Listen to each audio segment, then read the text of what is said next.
اس video میں ہم پڑھیں گے novel goodbye Mr Chips کی سمری۔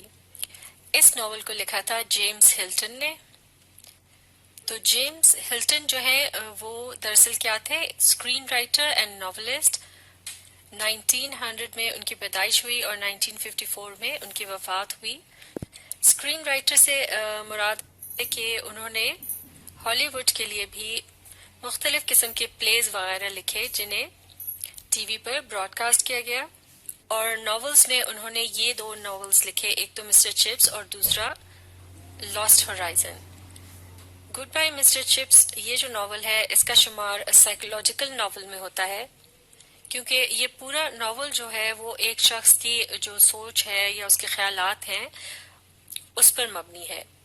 اور جس زمانے میں یہ ناول لکھا گیا یہ وہ دور تھا جب ہٹلر کی حکومت جو ہے وہ اپنے عروج پر تھی۔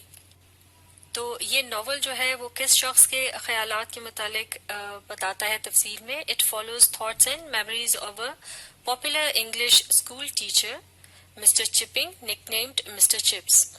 تو جس شخص کے خیالات اور اس کی یادداشتوں کے متعلق اس ناول میں لکھا گیا ہے وہ دراصل ایک اسکول ٹیچر تھا جو کہ انگریزی پڑھاتا تھا، اور اس کا نام تھا مسٹر چپنگ، جسے عام طور سے مسٹر چپس کہہ کر پکارا جاتا تھا۔ اور یہ ناول جو تھا اسے جیمز ہلٹن نے کسے ڈیڈیکیٹ کیا تھا؟ He dedicated a novel to his father who was a school teacher. یعنی اس ناول کو جیمز ہلٹن نے اپنے والد کے نام کیا تھا جو کہ خود بھی ایک اسکول ٹیچر رہے تھے۔ اور سب سے پہلے it was published in a news paper, یعنی اس ناول کو ایک نیوز پیپر میں چھاپا گیا تھا۔ اس کے بعد it was reprinted as a book in 1934، اور پھر دوبارہ اس کو چھاپا گیا ایک کتاب کی صورت میں 1934 میں، اور پھر اچانک کیا ہوا کہ it became a best seller, تو لہٰذا یہ بن گئی ایک سب سے زیادہ پڑھی جانے والی کتاب اس دور کے اندر۔ اس کے علاوہ جیمز ہلٹن کو اپنی مختلف ادبی خدمات کی بنا پر آسکر ایوارڈ بھی دیا گیا۔ تو یہ ناول جو ہے it is a tail of a beloved teacher, یعنی ایک ایسا ٹیچر جو کہ سب میں بہت زیادہ مقبول تھا اور اسے بہت زیادہ پسند کیا جاتا تھا۔ اس کے علاوہ یہ ناول جو ہے it also chronicles major social events, اس میں کچھ اہم واقعات کا بھی ذکر ہے جو کہ اس دور میں پیش آئے، جیسا کہ گلاس پیلس ایگزیبیشن جو کہ 1851 میں ہوئی۔ اس کے علاوہ دا فرینکو پرشین وار جو کہ 1870 میں ہوئی، اس کا ذکر بھی موجود ہے۔ اس کے علاوہ ورلڈ وار 1 جو کہ 1914 سے 1918 تک رہی، اس کا ذکر بھی اس ناول میں ملتا ہے۔ اور پھر رائز آف ہٹلر جو کہ 1933 میں، یعنی ہٹلر کا جو عروج ہے اس کا بھی اس ناول میں ذکر موجود ہے۔ And it has major themes of, یعنی اس میں جو اہم خیالات پائے جاتے ہیں اس ناول میں، یا جن باتوں کی طرف اس میں اشارہ موجود ہے، جیسے کہ کسی بھی ادبی ناول یا کہانی میں کوئی نہ کوئی مرکزی خیال ہوتا ہے۔ تو اس ناول میں ہمیں جو تھیم ملتا ہے وہ ایک تھیم ہے مورالٹی کا، یعنی اخلاقیات کا۔ اس کے علاوہ دا ویلیو آف ایجوکیشن، یعنی تعلیم کی اہمیت، اور اس کے علاوہ ایک اور تھیم جو ہمیں ملتا ہے وہ ہے respect for ones forebears. Forebears سے مراد ہے آپ کے آباء و اجداد، یا پھر آپ کے بڑے، یا آپ کے استاد بھی ہو سکتے ہیں، تو ان کا ادب جو ہے اس سے متعلق بھی اس میں تھیم پایا جاتا ہے۔ تو یہ ناول کس طرح سے شروع ہوتا ہے؟ Story begins with Mr. Chips, an 85-year-old man who uses every opportunity to show that he is not ill or about to die۔ یعنی کہانی کے شروع میں یہ بتایا گیا ہے کہ ایک 85 سال کا جو ایک شخص ہے، ایک ضعیف اور بوڑھا انسان ہے وہ، لیکن وہ ابھی بھی خاصا پرجوش ہے، بلکہ وہ ہر موقع سے فائدہ اٹھاتے ہوئے یہ ثابت کرنے کی کوشش کرتا ہے کہ وہ ابھی بھی بالکل صحت مند ہے اور ابھی وہ مرنے کے لیے تیار نہیں ہے۔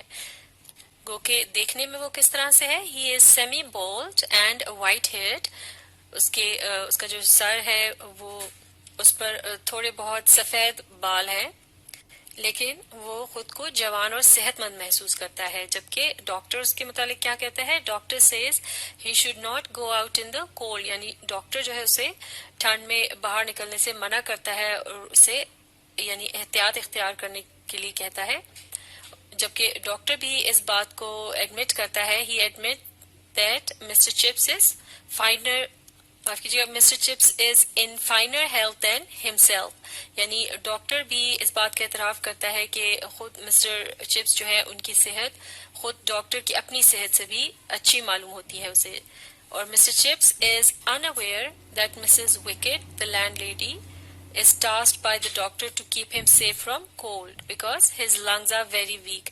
جبکہ مسٹر چپس کو یہ بات معلوم نہیں ہے کہ ان کی جو مالک مکان ہے مسز وکیٹ، ان کی یہ ڈیوٹی لگائی گئی تھی ڈاکٹر کی طرف سے کہ وہ ان کا خیال رکھیں اور ان کو ٹھنڈ میں باہر جانے سے روکیں، کیونکہ دراصل ان کے جو پھیپھڑے تھے وہ خاصے کمزور تھے۔ تو اس ناول میں ہمیں یہ پتہ چلتا ہے کہ Mr Chips had spent his youth and adult life in working for Brookfield school which is a fictional preparatory school in south east England. تو اس ناول میں یہ بتایا گیا ہے کہ مسٹر چپس جو ہیں انہوں نے اپنی تمام جوانی اور پھر اس کے بعد ادھیڑ عمری جو ہے یعنی اس کے بعد کا جو دور تھا ان کی زندگی کا، وہ بھی انہوں نے تمام کا تمام جو ہے کہاں گزارا؟ بروک فیلڈ اسکول میں پڑھاتے ہوئے، ایک استاد یا ٹیچر کی حیثیت میں انہوں نے اپنی زندگی جو ہے وہ تمام کی تمام صرف کی۔ اور یہ جو اسکول ہے جس کا ذکر اس ناول میں ملتا ہے یہ فکشنل ہے، یعنی یہ سچ مچ ایگزسٹ نہیں کرتا، لیکن اسے یہ دکھایا گیا ہے کہ وہ ایک اسکول تھا جو کہ ساؤتھ ایسٹ انگلینڈ میں تھا، یعنی جنوب مشرقی انگلستان میں۔ دراصل اس ناول کے متعلق یہ بھی کہا جاتا ہے کہ خود جیمز ہلٹن نے کچھ عرصہ جس اسکول میں گزارا تھا، یہ شاید اسی کے متعلق انہوں نے اپنی یادداشتوں سے کچھ باتیں چن کر اسے پھر اس طرح سے ناول کی شکل دی۔ اور اس ناول کے متعلق خاص بات یہ بھی ہے کہ ناول از لینئر، یعنی ان کرونالوجیکل آرڈر، لینئر یا کرونالوجیکل آرڈر سے مراد ہے اس میں جو واقعات ہیں وہ بالکل تاریخ کے حساب سے، یعنی جو بات پہلے ہوئی اس کا ذکر پہلے ہے، پھر اس کے بعد میں آنے والی بات کا اس کے بعد ذکر ہے۔ تو اس قسم کا جو ناول ہوتا ہے اسے لینئر ناول کہا جاتا ہے، جبکہ اس کے برخلاف اگر واقعات کو آگے پیچھے یعنی گڈمر کر کے لکھا جائے تو وہ پھر نان لینئر ناول کہلایا جاتا ہے۔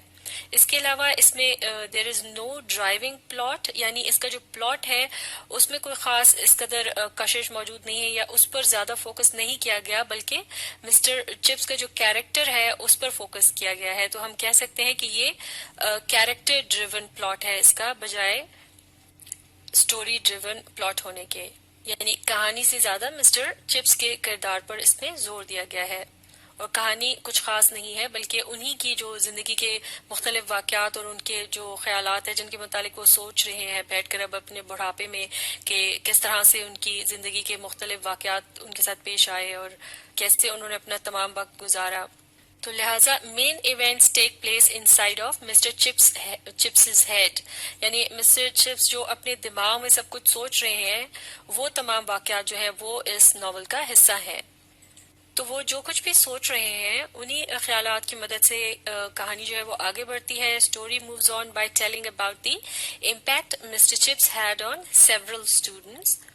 تو لہٰذا اس طرح سے کہانی آگے بڑھتی ہے کہ جب وہ اپنے جو ان کا تعلیمی کریئر تھا، اس کا جو دور تھا اس کے متعلق وہ سوچتے ہیں، اپنے مختلف اسٹوڈنٹس کے بارے میں سوچتے ہیں، تو ان کے جو خیالات ہیں ان کے اظہار سے ان کے متعلق پڑھنے سے پتہ چلتا ہے کہ مسٹر چپس جو تھے ان کا کس قدر گہرا اثر تھا ان کے اسٹوڈنٹس کی، جو ان کے شاگرد تھی ان کی زندگیوں پر۔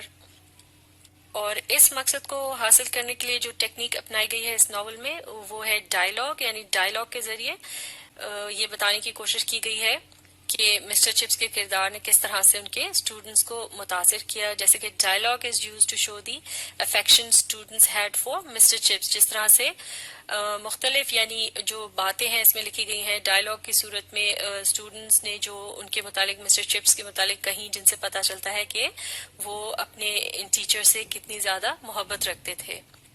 تو یہ تھا goodbye Mr Chips novel کی سمری کا پہلا حصہ۔ اگلے حصے کو ہم اسے اگلی ویڈیو میں مکمل کریں گے. آپ اس ویڈیو کو ری پلے کیجئے اور اس کے ساتھ ساتھ پڑھنے، سمجھنے اور لکھ کر پریکٹس کرنے کی کوشش جاری رکھیے.